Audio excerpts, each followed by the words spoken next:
Hi, today I'm going to talk to you about a very recent decision from the Federal Court of Canada concerning procedural fairness and the use of preliminary investigation reports in federal workplace harassment and violence prevention investigations.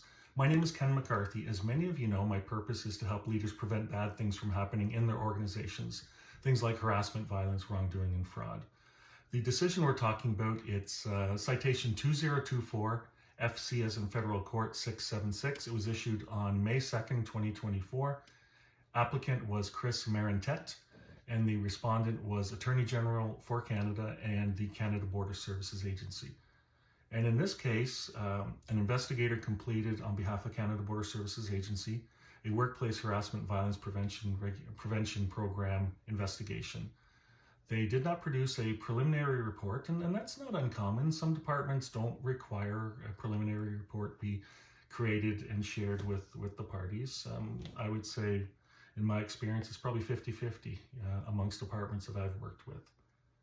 In this case, the investigator produced the final report, the department accepted the final report, and the principal party, who's the complainant in this matter, did not agree with the investigation report and did not feel that they were afforded procedural fairness. And I think this is really interesting. So this isn't a deep dive by any means, but I'll just share with you some of the neat stuff that I saw in this.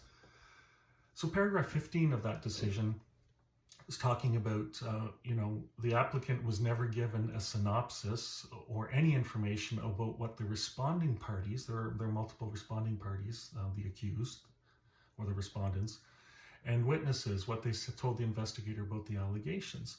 The applicant in paragraph 38 submitted that they were denied procedural fairness because they were denied both the right to know and the right to respond to the positions that were advanced by the responding parties and by the witnesses.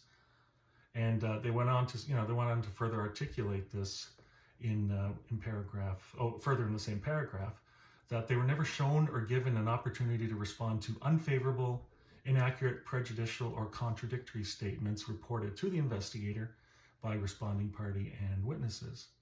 I think that's pretty interesting. The court accepted that. They said that the workplace harassment and violence program investigations should be afforded a very high level of procedural fairness. I think in the industry, some of us probably think that these particular investigations federally in Canada, we're just kind of going through the motions. I know sometimes investigators worry or wonder, what is the department actually going to do with their recommendations for corrective measures, if they're going to do anything with it. I think the volumes are so huge, and sometimes I get a sense that this is just a rubber stamp program, which is unfortunate because I'll explain at the end the impacts on people.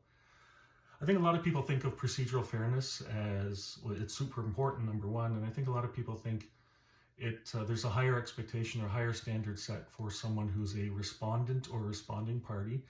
And I would agree with that. I think there's jurisprudence that says that, a respondent and responding party, because there's so much on the line, deserves a high level of procedural fairness. But it doesn't mean, the original complainant or the principal party should not be afforded, a high level procedural fairness. And I think that's a neat sort of concept.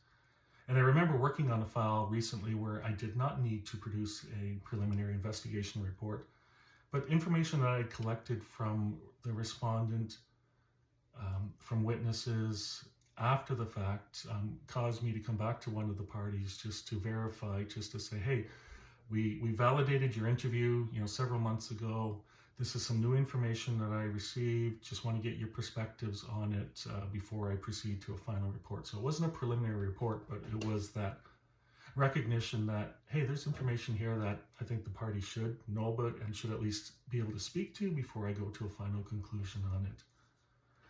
Just scrolling through this decision, the court said that the harassment violence program in Canada federally is remedial. The scheme is remedial in nature, so there could be significant changes that an organization makes to the way it does its business, and because of that, this procedural fairness has to be solid. It has to be bang on.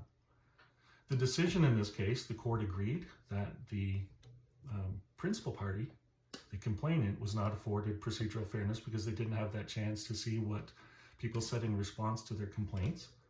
The court referred the matter back to the Canada Border Services Agency for redetermination, for a new investigation by a different investigator. So that's the decision. It's really, really unfortunate now for the players involved, whether they're the principal party, responding parties, witnesses. They're going to have to go through telling the story again. And we often talk about, trauma-informed approaches to interviews and investigations. And if any of the conversations in this particular investigation were particularly traumatic, well, here we go. We're going to get people to go through it again. So that's really, really unfortunate. So I thought I'd share that. As I said, this isn't a deep dive.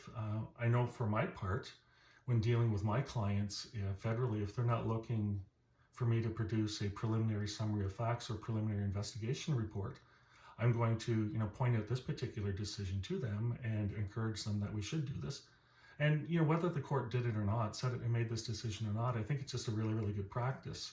So people know the full story. So there's no surprises at the end of the day, or at least people know they've had a chance to, tell their story, which I think is pretty important.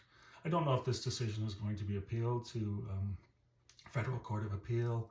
Certainly the judge in this particular case relied on, decisions from the Supreme Court of Canada and other courts, which make it look like a really solid decision, and it is super interesting. So a quick summary on this, procedural fairness is something that should be afforded to all parties. I think everybody knows that. A preliminary summary of facts, a preliminary report, or at least some sort of sharing of, the information that an investigator receives in response to the original complaint.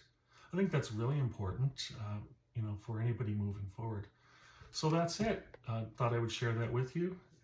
As I mentioned earlier, my purpose, so I do investigations obviously, but my purpose is to help leaders prevent bad things from happening in the first place, things like harassment, violence, wrongdoing, fraud. So let's work together on making that happen.